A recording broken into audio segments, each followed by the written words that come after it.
Bonsoir à tous, on débute ce journal du Mercato par notre premier focus du jour sur l'Olympique de Marseille. Les Phocéens qui se cherchent actuellement un attaquant pour terminer leur Mercato.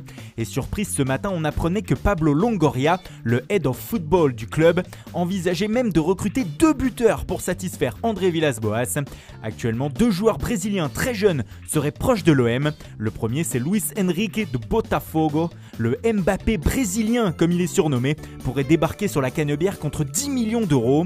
Il pourrait être suivi par un autre jeune Auriverde, Caio Jorge, qui évolue lié à Santos. Une somme de 20 millions d'euros pourrait être dépensée par les Marseillais.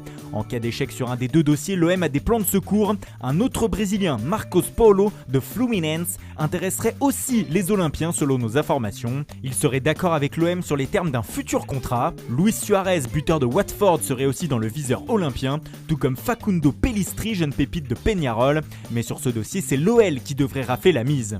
En effet, les Lyonnais disposeraient d'un accord avec le joueur de 18 ans. Selon une radio uruguayenne, ils auraient même un préaccord pour un transfert avec le club de Peñarol. Le montant de la transaction serait de 5 millions d'euros, plus de forts bonus et un pourcentage à la revente.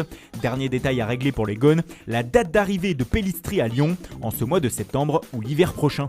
À Rennes, ça s'agite beaucoup aussi. Dans un premier temps, le club breton fait face à la révolte de Mbaye Niang. Mécontent de l'arrivée de Serhou Guirassy en attaque, le buteur sénégalais aurait demandé à ses dirigeants de le laisser partir. West Bromwich Albion, promu en Première Ligue, serait sur les rangs, mais Niang ne serait pas forcément très chaud à l'idée de rejoindre le club anglais. Edouard Mendy va lui aussi partir à Chelsea. Il passerait sa visite médicale actuellement chez les Blues. Du coup, Rennes travaille à trouver son remplaçant dans les buts. 2 noms se dégageraient, celui d'Alfred Gomis de Dijon et de Dominique Livakovic du Dinamo Zagreb. Pour ce dernier, une somme de 10 millions d'euros pourrait suffire à l'arracher au club croate. À Nice, le dossier Willan Cyprien est toujours en stand-by. Le milieu de terrain a toujours un bon de sortie, mais son prix élevé de 15 millions d'euros refroidit les écuries européennes. Selon nos informations, Bordeaux serait tout de même chaud pour le faire venir. Des discussions auraient lieu entre le joueur et le club girondin, qui pourrait même faire une offre aux Aiglons dans les prochains jours. À l'étranger, le bon coup de cette fin de mercato pourrait être réalisé par le Bayern Munich. Les Munichois seraient tout proches d'enrôler le latéral de l'Ajax, Serginho Dest. Un accord entre les 2 formations pour un transfert de 20 millions d'euros plus 5 millions d'euros de bonus pourrait bientôt intervenir. Le Bayern devancerait sur le fil le Barça sur ce dossier. On passe à notre deuxième focus du jour sur l'Atlético de Madrid. Les colchoneros ont été discrets durant ce mercato. En effet, ils devaient vendre avant d'acheter et ils n'ont pas beaucoup vendu. Du coup, ils essayent d'accélérer les choses. Par exemple, pour Thomas Partey, il pourrait accepter un départ vers Arsenal. D'ailleurs, le milieu de terrain voudrait rejoindre les Gunners. L'Atlético aurait aussi entamé des discussions avec le PSG pour son latéral Santiago Arias. Le club madrilène serait aussi ouvert au paiement de la clause libératoire de son défenseur central, José María Jiménez.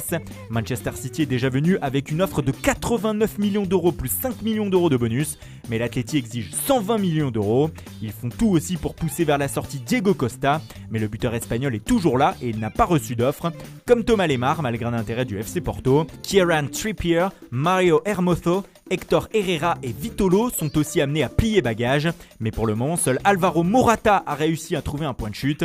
L'Espagnol va s'engager dans les prochaines heures avec la Juventus. Il s'agit d'un prêt payant de 10 millions d'euros assorti d'une option d'achat de 55 millions d'euros.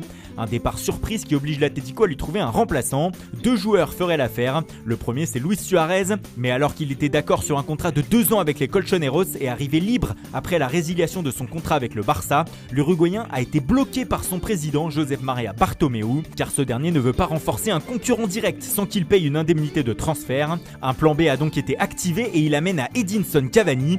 Des discussions auraient eu lieu entre le joueur et l'Atleti ces dernières heures.